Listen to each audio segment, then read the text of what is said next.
Hello class. आज हम लोग डिस्कस करेंगे ब्रिक मशीनरी। मशीनरी में हम लोग स्टोन मशीनरी को पूरा कंप्लीट कर चुके हैं। अभी हम डिस्कस करेंगे ब्रिक मशीनरी। ठीक है, तो स्टार्ट करते हैं। ब्रिक मशीनरी में देखो, पहले डेफिनेशन देखते हैं, डेफिनेशन क्या है। ठीक, पहले लिखा हुआ है brick machinery is unified mass obtained by systematic arrangement of laying brick bonding together with mortar। ठीक है, तो ब्रिक मशीनरी क्या है कि एक यूनिफाइड मास है जिसको सिस्टमेटिकली ढंग से अरेंज करते हैं और बॉन्डिंग होती है किससे, मोटार के साथ। इसको बॉन्ड करके इसको सिस्टमेटिक ढंग से लेयर वाइज अरेंज करते हैं। ठीक है, अब ब्रिक किस चीज़ से बना होता है? ठीक, वो हार्ड इनऑर्गेनिक क्ले होता है मटेरियल। ठीक है, जिसका साइज जो है वो फिक्स होता है। ठीक है, एक कन्वेंशनल साइज होता है जिसको हैंडल करना आसान होता है। ठीक, और इसको कहाँ कहाँ यूज़ करते हैं? फाउंडेशन वॉल, बहुत सारी जगह यूज़ करते हैं। Foundation wall, columns, buttresses, retaining structure, window sill, jambs, corbel, coping, ornamental brickwork, circular brickwork, fireplace, fumes, tall chimneys, cavity walls, thresholds, culverts, steps, floors, arches etcetera. तो brick masonry जो है वो बहुत सारी जगह पे यूज़ किया जाता है। ठीक है, जिसमें से इसमें कुछ नाम दिए गए हैं। ठीक, अब जो ब्रिक मशीनरी यूज़ करते हैं वो दो चीज़ पे डिपेंड करता है। सबसे पहला, जो ब्रिक मशीनरी का स्ट्रेंथ है वो दो चीज़ पे डिपेंड करता है। सबसे पहला कि ब्रिक की क्वालिटी कैसी है, और दूसरा किस टाइप के मोटार को हम यूज़ कर रहे हैं। इन दो चीज़ों पे ब्रिक मशीनरी का स्ट्रेंथ जो है वो डिपेंड करता है कि ब्रिक की क्वालिटी कैसी है और किस टाइप का मोटार हम यूज़ कर रहे हैं। ठीक है, फिर कितने टाइप के ब्रिक मोटार होते हैं वो देखो यहाँ पे लिखा हुआ है। चार तरीके के हैं। सबसे पहला मड मोटार। मड मोटार मतलब कि कच्ची मिट्टी में वाटर डाल के उसको मोटार की तरह प्लेस करते हैं। ठीक है, सीमेंट मोटार जिसमें सीमेंट का यूज़ करते हैं। ठीक है, सीमेंट लाइम मोटार, इसमें क्या करते हैं, सीमेंट और लाइम का मिक्सचर होता है। ठीक है, और लास्ट है लाइम सुर्खी मोटार। इसमें क्या होता है कि लाइम और सुर्खी का मिक्स करके मोटार की तरह यूज़ करते हैं। ठीक है, अब ब्रिक मशीनरी के कुछ जनरल प्रिंसिपल्स हैं। ठीक है, ठीक है, जनरल प्रिंसिपल इन ब्रिक मैसनरी कंस्ट्रक्शन। ठीक है, तो इसमें देखते हैं सबसे पहला पॉइंट क्या है। A brick work, a good brick masonry should utilise brick which are sound, hard, well burned, tough, uniform colour, shape and size. मतलब कि जो हम ब्रिक यूज़ कर रहे हैं ब्रिक मैसनरी में वो साउंड होना चाहिए, हार्ड होना चाहिए, अच्छे से बर्न होना चाहिए, टफ होना चाहिए, यूनिफॉर्म शेप, कलर और साइज का होना चाहिए। ठीक, और ब्रिक जो है वो कॉम्पैक्ट होना चाहिए, होमोजेनियस होना चाहिए, free from holes and cracks होना चाहिए। उसमें किसी प्रकार का होल्स, क्रैक्स ऐसा कुछ भी ना हो। ठीक, एयर बबल उनके बीच में नहीं होना चाहिए, स्टोन लम्प्स नहीं होना चाहिए। ठीक है, और यूज़ करने से पहले, ठीक है, ब्रिक मैसनरी करने से पहले उस ब्रिक को कम से कम 2 घंटे के लिए वाटर में सोक करना चाहिए। ठीक है, कम से कम 2 घंटे के लिए वाटर में उसको सोक करना चाहिए। फिर लास्ट पॉइंट, थर्ड पॉइंट इसमें जो दिया गया है कि जब हम ब्रिक मैसनरी कर रहे होते हैं तो ब्रिक का जो फ्रॉग वाला हिस्सा होता है, जो डिप्रेशन होता है, जो गड्ढे होते हैं ब्रिक में, वो अपवर्ड डायरेक्शन में होना चाहिए। ठीक है, इसमें लिखा हुआ है the brick should be laid on their bed with the frog pointing upward. मतलब फ्रॉग को, जो गड्ढा है ब्रिक पे,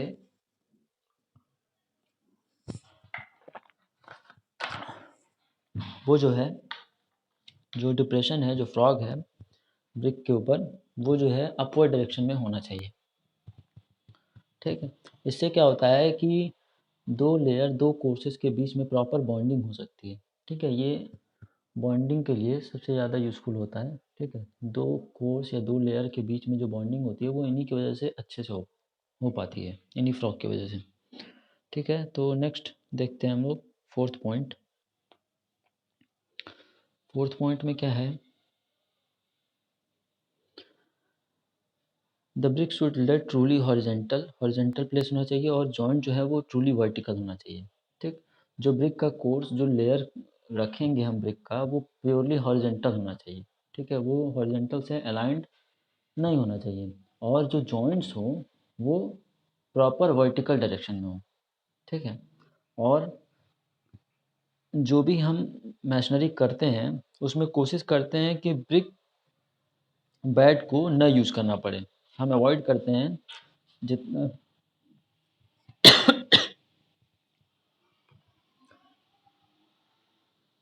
ठीक है, हम कोशिश करते हैं कि ब्रिक बैट को ब्रिक मैशनरी में न यूज़ करें। ठीक है, तो हम इसको इस चीज़ को अवॉइड करते हैं। एक बार फिर से इस पॉइंट को देखते हैं। As far as possible the use of brick bat should be discouraged. मतलब हम कोशिश करते हैं कि ब्रिक बैट को ना यूज़ करना पड़े ब्रिक मैशनरी में। लेकिन होता क्या है कि कई कई जगह हमको यूज़ करना पड़ जाता है। ठीक है, फिर उसके बाद नेक्स्ट पॉइंट है सिक्स्थ पॉइंट कि एक दिन में 1.5 मीटर हाइट तक ब्रिक मैशनरी करना चाहिए। ठीक है, देखो इसमें लिखा हुआ है as far as possible the brick wall should be raised uniformly less than 1.5 metre in depth with proper bond. ठीक है, एक दिन में जो है 1.5 मीटर तक ब्रिक मैशनरी करनी चाहिए जिसमें यूनिफॉर्म प्रॉपर बॉन्डिंग हो। ठीक है, उसके बाद क्या होता है सेवन पॉइंट में ये होता है कि जब भी ब्रिक मैशनरी करते हैं तो उसके क्या होता है कि उसके सरफेस पे फेसिंग और बैकिंग पे हम रेकिंग करते हैं ताकि जो एक्सेस मोटार हो वो निकल जाए और जॉइंट में रेकिंग करते हुए जॉइंट जो है वो उसके डेप्थ पे 12 से 19 तक रेक कर देते हैं ताकि जब हम प्लास्टरिंग करें या पॉइंटिंग करें तो प्रॉपर प्लास्टरिंग या और पॉइंटिंग हो सके। ठीक है, तो इसमें देखो नेक्स्ट पॉइंट लिखा हुआ है when the motor is green. जब मोटार जो है वो अभी फ्रेश होता है, ताज़ा होता है। ठीक है, अभी सेट नहीं हुआ होता है। ठीक है, the face joint should be raked. तो फेस के जॉइंट्स को उसको रेक कर देते हैं, उसको खुरच देते हैं। ठीक है, to a depth of 12 to 19 ठीक है, 12 से 19 तक इसको रेक कर देते हैं। ठीक है, खुरच देते हैं in order to have a proper key for plastering और पॉइंटिंग ताकि उस पर प्रॉपर प्लास्टरिंग और पॉइंटिंग किया जा सके।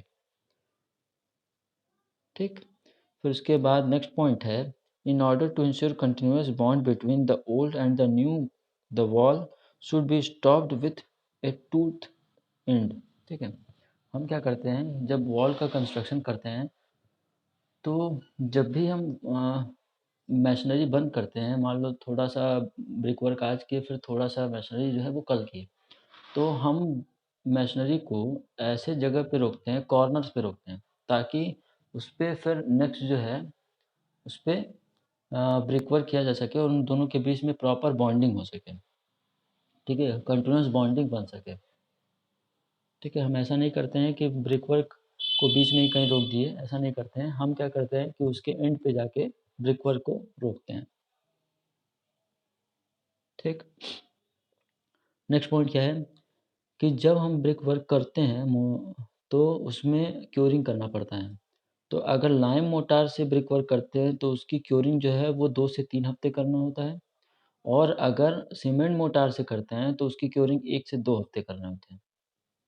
ठीक है, अब उसके बाद मान लो ये हो गया, फिर लास्ट पॉइंट इसमें क्या दिया हुआ है कि जब भी हम ब्रिक वर्क करते हैं तो बीच में एक स्कैफोल्डिंग तैयार करते हैं। जैसे मान लो कि 1.5 मीटर तक ब्रिक वर्क किए, फिर उसके आगे उसको फर्दर उस पे ब्रिक वर्क करना है, तो एक कॉमन हाइट का आदमी जो है वो उस पे फर्दर उस पे ब्रिक वर्क नहीं कर सकता है।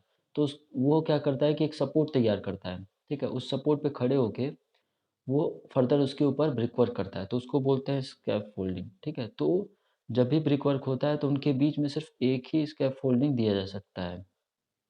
ठीक है, जब आप हायर लेवल का ब्रिक वर्क करते हैं, मतलब ज़्यादा हाइट तक ब्रिक वर्क करते हैं।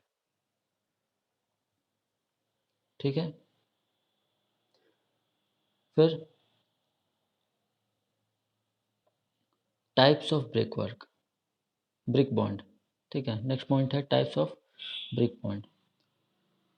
तो हम जब ब्रिक बॉन्ड करते हैं तो हम कोशिश करते हैं कि एक यूनिफॉर्म अरेंजमेंट हो, एक प्रॉपर अरेंजमेंट हो जिसमें कम से कम वर्टिकल जॉइंट्स हों। ठीक है, जब भी हम ब्रिक बॉन्ड तैयार करते हैं, ब्रिक वर्क करते हैं, तो हम क्या करते हैं कि प्रॉपर बॉन्डिंग हो मोर्टार और ब्रिक के बीच में, और जो वर्टिकल जॉइंट्स हो वो कम से कम हो।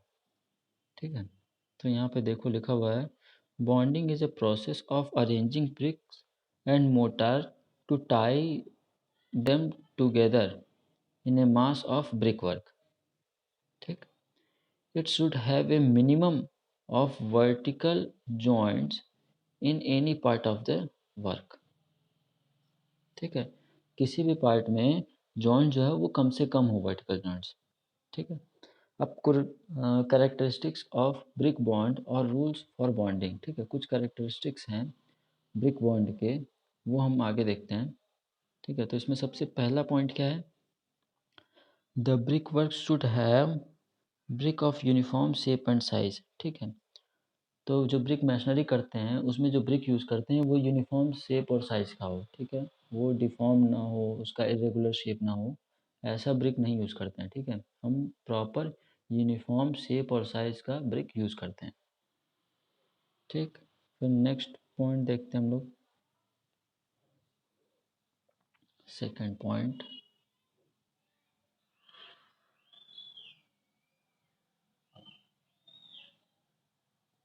ठीक है, सेकंड पॉइंट देखते हैं क्या है।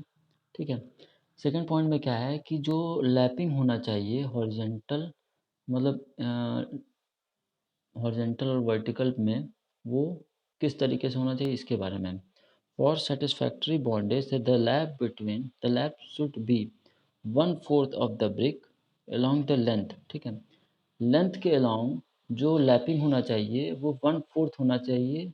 ठीक है, along the length of the wall जो लैपिंग होना चाहिए वो 1/4 ऑफ द ब्रिक होना चाहिए, मतलब एक ब्रिक का 1/4 पार्ट ओवरलैपिंग होना चाहिए। लेकिन अगर थिकनेस के अबाउट बात करें तो हाफ ब्रिक का ओवरलैपिंग होना चाहिए। मतलब कि जब ब्रिक का कंस्ट्रक्शन करते हैं तो ये मान लो ब्रिक वॉल का लेंथ है। ठीक है, तो जब ब्रिक को अरेंज करते हैं, ठीक है, फिर से देखते हैं कि मान लो ये वॉल का लेंथ है, और जब ब्रिक को अरेंज करते हैं, ठीक है, तो इसकी लैपिंग जो है वो 1/4 होनी चाहिए, कम से कम 1/4 लैपिंग होनी चाहिए। ठीक है, ये है लैपिंग वाला पार्ट, ये है लैपिंग वाला पार्ट, ये है लैपिंग वाला पार्ट। ठीक है, ये है लैपिंग वाला पार्ट, तो कम से कम 1/4 लैपिंग होना चाहिए। ठीक, लेकिन जब थिकनेस की बात करते हैं तो थिकनेस में जो लैपिंग हो वो हाफ होना चाहिए। ठीक है, वॉल के लेंथ का हाफ पार्ट लैप होना चाहिए। ठीक, फिर उसके बाद नेक्स्ट पॉइंट क्या है, the brick bat should B discourage. जो ब्रिक बैट यूज़ करते हैं वो हम कोशिश करते हैं कि ना करना पड़े। ठीक, फिर फोर्थ पॉइंट क्या है, the vertical joints in the alternate core should coincide with the centre line of the structure. ठीक है, तो क्या लिखा हुआ है, the vertical joints in the alternate course should coincide with the centre line of the structure. मतलब जो vertical joint हो वो अल्टरनेट कोर्स का जो वर्टिकल जॉइंट्स हो वो एक दूसरे के सेंटर लाइन से मैच करे, कोइंसाइड करे।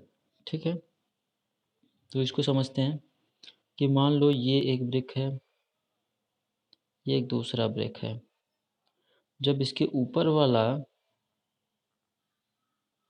जब इसके ऊपर वाला ब्रिक हम रखेंगे तो कुछ इस तरीके से रखेंगे।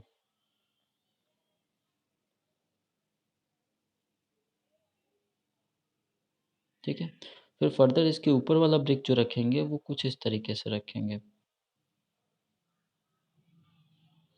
इससे क्या है कि इसका सेंटर लाइन इसका जो जॉइंट है वो इस ब्रिक के सेंटर लाइन से मैच कर रहा है, और इसका जो जॉइंट है वो इसके सेंटर लाइन से मैच कर रहा है।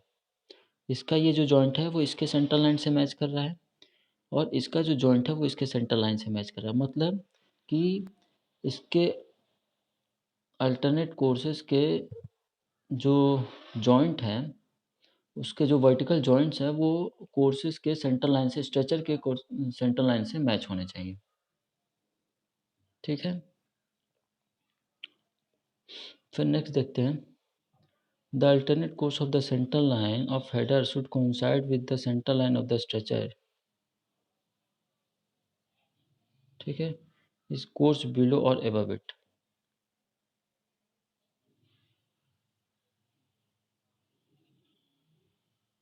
ठीक, तो इसमें भी वही बात किया गया है कि अगर स्ट्रेचर है तो स्ट्रेचर अरेंज कर रहे हैं, ठीक है, तो वो हेडर के सेंटर लाइन से मैच होना चाहिए। ठीक है, तो ये इसका सेंटर लाइन है और ये इसका सेंटर लाइन है, ये दोनों मैच होना चाहिए। फिर ये इसका सेंटर लाइन है और ये इसका सेंटर लाइन है, तो ये दोनों मैच करना चाहिए, यही चीज़ कह रहा है। ठीक है, फिर इसके नीचे वाला पार्ट भी अगर ऐसे ही होगा तो वो भी देखो ओवरलैप होना चाहिए सेंटर लाइन से। ठीक, फिर नेक्स्ट पॉइंट क्या है, the stretcher should be used in the facing while hurting should be done by the header only. ठीक है, नेक्स्ट देखो लिखा हुआ है, the stretcher should be used only in the facing while hurting should be done in the header only. मतलब अगर facing में break use कर रहे हैं तो वो स्ट्रेचर होना चाहिए, और अगर हर्टिंग में ब्रेक यूज़ कर रहे हैं तो वो हेडर होना चाहिए। ठीक है, फिर अब नेक्स्ट हम देखते हैं कि टाइप ऑफ बॉन्ड, कितने टाइप के बॉन्ड होते हैं। तो टोटल जो है वो 14 टाइप के बॉन्ड हैं। तो सबसे पहला इसमें क्या है, स्ट्रेचर बॉन्ड, फिर नेक्स्ट है हेडर बॉन्ड, फिर नेक्स्ट है इंग्लिश बॉन्ड, फिर डबल फ्लेमिश बॉन्ड, फिर सिंगल फ्लेमिश बॉन्ड, फिर गार्डन वॉल बॉन्ड, फिर facing bond, Dutch bond, racking bond, zigzag bond. ये सारे बॉन्ड जो हैं वो ब्रिक वर्क में हैं। ठीक है, तो हम एक एक करके इन सबको डिस्कस करेंगे। ये सब अभी सिर्फ नाम है, कितने टाइप के बॉन्ड होते हैं ये सारे अभी नाम हैं, इसको हम फर्दर आगे डिस्कस करेंगे। ठीक है, तो यहाँ पे 10 हैं। फिर नेक्स्ट देखते हैं,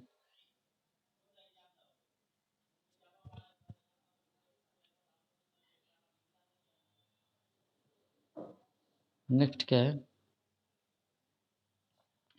English cross bond, bond in column, brick on edge bond और सॉलिडियर बॉन्ड।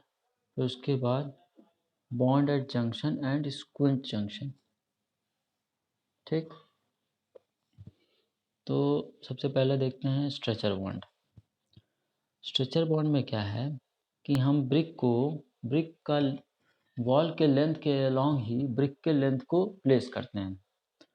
तो ये होता है, इसमें जो ब्रिक बॉन्ड का पैटर्न है वो ऐसा है कि जो लेंथ है वॉल का उसी के अलॉन्ग ब्रिक के लेंथ को भी प्लेस करते हैं, तो इसको कहते हैं स्ट्रेचर बॉन्ड। देखो इसमें लिखा होगा, in this type of bond all the bricks are laid with their length in the direction of the wall.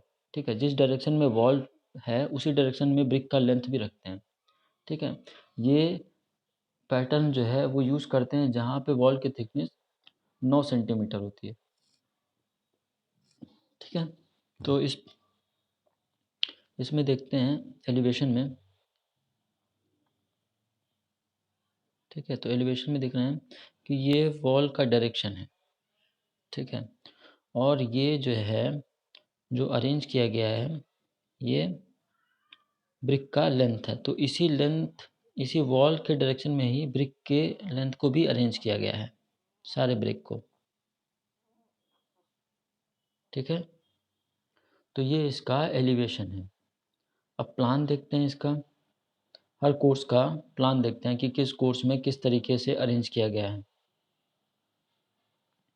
ठीक है, तो कोर्स देखते हैं, course plan for course 1, 3 and 5, यानी पहला लेयर, तीसरा लेयर और पाँचवें लेयर में देखते हैं तो ब्रिक को इस तरीके से अरेंज किया गया है। ठीक है, और दूसरा और चौथा और छठवें कोर्सेज में ब्रिक को इस तरीके से अरेंज किया गया है। ठीक है, सब स्ट्रक्चर अरेंजमेंट है, स्ट्रक्चर कोर्सिंग है, लेकिन जो लैपिंग है, जो पहले कोर्स और दूसरे कोर्स के बीच में लैपिंग है, उसमें थोड़ा सा डिफरेंस हमको यहाँ नज़र आएगा, यहाँ इस जॉइंट्स पे। ठीक है, ये जॉइंट जो है वो थोड़ा सा चेंज है। क्या चेंज है कि ये इस तरीके से अरेंज है और इसके बगल वाला इस तरीके से, और दूसरा वाला 2, 4 और 6 में अरेंजमेंट कुछ इस तरीके से है। तो यही थोड़ा सा स्ट्रक्चर बॉन्ड में इस जॉइंट पे थोड़ा सा डिफरेंस है। ठीक है, तो पहला प्लान क्या दिखाता है, 1, 3, 5 कोर्स का प्लान, और दूसरा फिगर दिखा रहा है 2, 4, 6 कोर्स का प्लान। ठीक है, फर्दर आगे देखते हैं। हेडर बॉन्ड, हेडर बॉन्ड में क्या होता है कि जो अरेंजमेंट होता है, ठीक है, वो वॉल के डायरेक्शन के, जो इसका लेंथ होता है वो वॉल के डायरेक्शन में ना होके उसके परपेंडिकुलर होता है। ठीक है, तो इसमें देखते हैं किस तरीके से लिखा हुआ है। In this type of bond all the bricks are laid with the end toward the face of the wall. ठीक है, मतलब वॉल का जो फेस होगा, ठीक है, वॉल सॉरी ब्रिक का जो एंड होगा वो वॉल के फेस की तरफ होगा।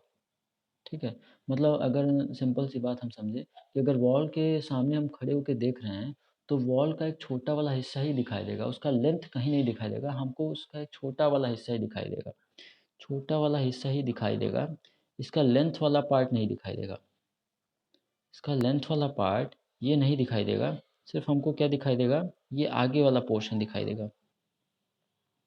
ठीक है, ये वाला पार्ट नहीं दिखाई देगा। ठीक, तो this arrangement suitable for the brick wall of curd wall and footing of better distribution, low distribution. ठीक है, इसको कहाँ यूज़ करते हैं, जहाँ पे वो कर्व वॉल बनाते हैं, और फुटिंग में यूज़ करते हैं जहाँ पे लो डिस्ट्रीब्यूशन करना होता है। ठीक है, तो ये हमारा प्लान है, ये हेडर बॉन्ड का प्लान है, जिसमें छोटे वाले हिस्से ही दिख रहे हैं, एलिवेशन है, और ये हम लोगों का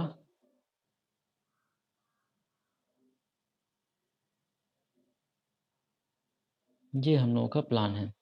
ये प्लान जो है वो 2, 4, 6 का कोर्स का है, और ये प्लान जो है 1, 3, 5 कोर्स का है। ठीक है, तो इसमें क्या अरेंजमेंट जो है वो थोड़ा चेंज यहाँ हमको दिखता है। ठीक, बाकी सारे अरेंजमेंट सेम होते हैं। ठीक है, इसमें जो ब्रिक का अरेंजमेंट होता है वो अलोंग द लेंथ जो है वो वॉल का डायरेक्शन है, उस डायरेक्शन में सिर्फ ब्रिक का एंड दिखता है। ठीक है, स्मॉल पोर्शन दिखता है। ठीक है, फिर नेक्स्ट हम देखते हैं, नेक्स्ट ये हो गया हेडर बॉन्ड। अब फिर देखते हैं इंग्लिश बॉन्ड। ठीक है, तो इंग्लिश बॉन्ड क्या है कि ये अल्टरनेट अरेंजमेंट है हेडर और स्ट्रेचर का। ठीक है, इंग्लिश बॉन्ड कुछ नहीं है, बस एक कोर्स अगर हेडर है तो उसका अगला कोर्स स्ट्रेचर होगा, फिर उसके नेक्स्ट कोर्स जो है वो हेडर होगा। ठीक है, यही होता है। तो देखते हैं इसमें क्या लिखा हुआ है। ठीक है, देखो लिखा हुआ है, in this type of bond alternate course of header and stretcher are laid. It is necessary to place queen closer on the heading course for breaking the vertical joints. ठीक है, जॉइंट वर्टिकली। ठीक है, इसमें क्या होता है कि एक कोर्स जो है वो हेडर होगा। ठीक, सबसे पहला वाला देखो, अब हम मार्क करते हैं। ठीक है, तो सबसे पहल ये है स्ट्रेचर। ठीक है, फिर उसके बाद थर्ड है स्ट्रेचर, फिर फिफ्थ है स्ट्रेचर, फिर 7th है स्ट्रेचर, फिर 9th है स्ट्रेचर, फिर 11th है स्ट्रेचर, और उसके बाद हेडर कौन कौन सा है? सेकंड है हेडर, 4th है हेडर, 6th है हेडर, 8th है हेडर, और 10th है हेडर। ठीक है, तो जहाँ हेडर यूज़ करते हैं, ठीक है, जहाँ हेडर यूज़ करते हैं वहाँ पे क्वीन क्लोजर भी यूज़ किया हुआ है। जो शेडेड एरिया है, ठीक है, ये जो शेडेड एरिया है ये क्वीन क्लोजर है। ठीक है, क्वीन क्लोजर किसे कहते हैं? एक ब्रिक को हम लेंथ वाइज 2 पार्ट में कट कर दें, ठीक है, तो उसी को कहते हैं क्वीन क्लोजर। ठीक है, हम इसलिए इसको प्रोवाइड कराते हैं ताकि वर्टिकल जॉइंट को डिस्ट्रीब्यूट किया जा सके, कोई कोइंसाइड ना करे, एक वर्टिकल जॉइंट जो वो एक ओवरलैप ना करे। ठीक है, ताकि प्रॉपर डिस्ट्रीब्यूशन हो पाए लोड का।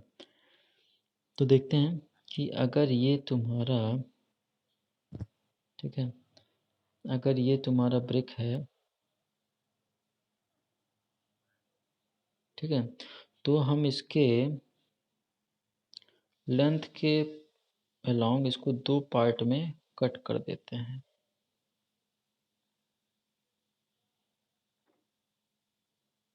ठीक है, तो इसका जो एक हाफ पोर्शन होता है, उसको बोलते हैं क्वीन क्लोजर। उसी को यहाँ पे यूज़ किया गया है ताकि वर्टिकल जॉइंट्स को ओवरलैप होने से बचाया जा सके। ठीक है, फिर नेक्स्ट देखते हैं। अच्छा, ये इसके प्लान हैं, ठीक है, डिफरेंट डिफरेंट कोर्सेज के।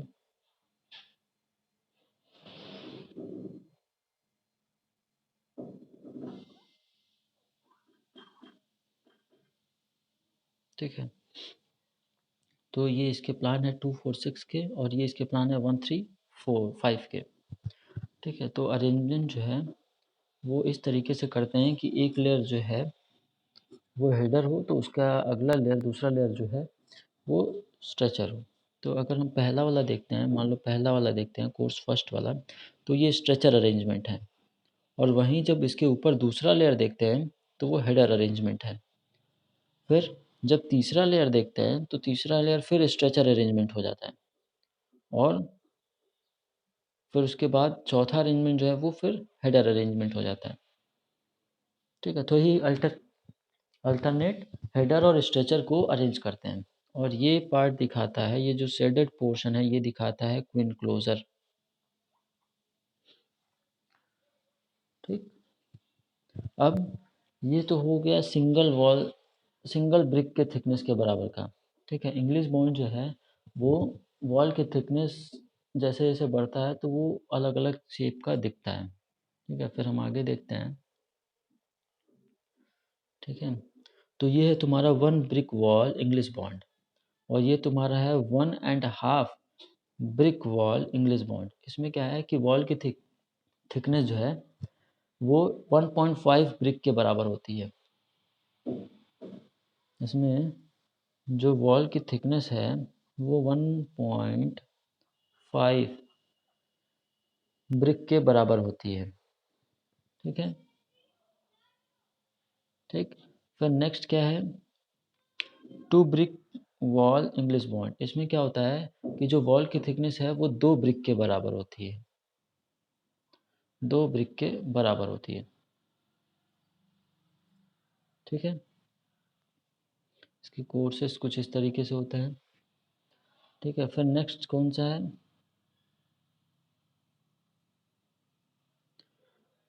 ठीक है, इसमें क्या है कि वॉल की थिकनेस जो है वो 2.5 ब्रिक के बराबर होती है, 2.5 ब्रिक वॉल इंग्लिश बॉन्ड।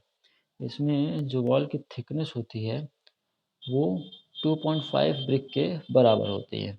ठीक है, ये सारे इंग्लिश बॉन्ड ही हैं, जिसमें क्या होता है कि अल्टरनेट कोर्सेज जो है वो हेडर हेडर और कोर्स के अरेंजमेंट होते हैं। एक लेयर हेडर होगा तो सेकंड लेयर स्ट्रेचर होगा। फिर थर्ड लेयर हेडर होगा, तो फोर्थ लेयर स्ट्रेचर होगा। ठीक है, इस तरीके से अरेंज किया जाता है। बस वॉल की थिकनेस जो है वो चेंज होती जाती है। फिर आगे हम देखते हैं कि इसको थिकनेस के अबाउट दिखाया गया है कि कितना वॉल का थिकनेस होता है। ठीक है, तो इसमें दिखाया गया है वॉल का थिकनेस। ठीक है, यहाँ पे देखो लिखा हुआ है एस जहाँ जहाँ लिखा है वो स्ट्रेचर फेसिंग है, एच जहाँ जहाँ लिखा है वो हेडर फेसिंग है, और क्यू जहाँ जहाँ लिखा हुआ है वो क्विन क्लोजर फेसिंग है, क्विन क्लोजर है, सॉरी। ठीक है, अब इसमें देखते हैं 1.5 ब्रिक वॉल इंग्लिश बॉन्ड में, तो उसका थिकनेस जो है वो 30 सेंटीमीटर है। ठीक है, ये अल्टरनेट कोर्सेज का दिखाया गया है, ये 246 का दिखाया गया है या 135 का दिखाया गया है, और इसका अरेंजमेंट है 135 का ये है और 246 का ये है। वहीं 40 सेंटीमीटर के वॉल का दिखाया गया है। ठीक है, तो ये 135 का है और ये 246 कोर्स का है। ठीक है, तो इन सब फिगर में जहाँ एच दिखाया जा रहा है वो हेडर है, और जहाँ एस दिखाया जा रहा है वो क्विन क्लोजर है। एस दिखाया जा रहा है वो स्ट्रेचर है, और जहाँ क्यू दिखाया जा रहा है वो क्विन क्लोजर है। फिर वैसे ही इस फिगर में देखते हैं, जब 2 ब्रिक का वॉल थिकनेस है तो वो कितना है, 50 सेंटीमीटर की वॉल के थिकनेस के बराबर है। ठीक है, यहाँ पे भी जो एच दिखाया जा रहा है वो हेडर है, एस दिखाया जा रहा है वो स्ट्रेचर है, और क्यू जो दिखाया जा रहा है वो क्विन क्लोजर है।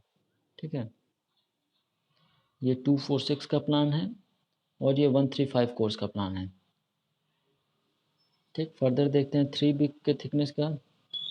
3 बिग के थिकनेस में क्या होता है कि वॉल की थिकनेस 60 सेंटीमीटर के बराबर है, और जो एच दिखाया जा रहा है वो हेडर, और एस दिखाया जा रहा है वो स्ट्रेचर, और क्यू जो दिखाया जा रहा है वो क्विन क्लोजर। ठीक है, तो ये सारे इंग्लिश बॉन्डिंग हैं, बस वॉल के थिकनेस जो है वो चेंज हो रहे हैं। 30 सेंटीमीटर हेडर स्ट्रेचर वैसे ही अरेंज करेंगे, ये भी इंग्लिश बॉन्ड है। 40 सेंटीमीटर ये भी इंग्लिश बॉन्ड ही है, हेडर स्ट्रेचर को अल्टरनेट कोर्स में अरेंज करेंगे। फिर 50 सेंटीमीटर ये भी हेडर स्ट्रेचर अरेंज करेंगे, इंग्लिश बॉन्ड है। फिर 60 सेंटीमीटर ये भी हेडर और स्ट्रेचर है, इंग्लिश बॉन्ड है। ठीक है, फिर फर्दर हम आगे डिस्कस करेंगे इंग्लिश डबल फ्लेमिश बॉन्ड को। ठीक है, नेक्स्ट वीडियो में हम डिस्कस करेंगे डबल फ्लेमिश बॉन्ड को। ठीक है, डबल फ्लेमिश बॉन्ड को हम फर्दर इसके अगले लेक्चर में डिस्कस करेंगे। Okay, thank you class.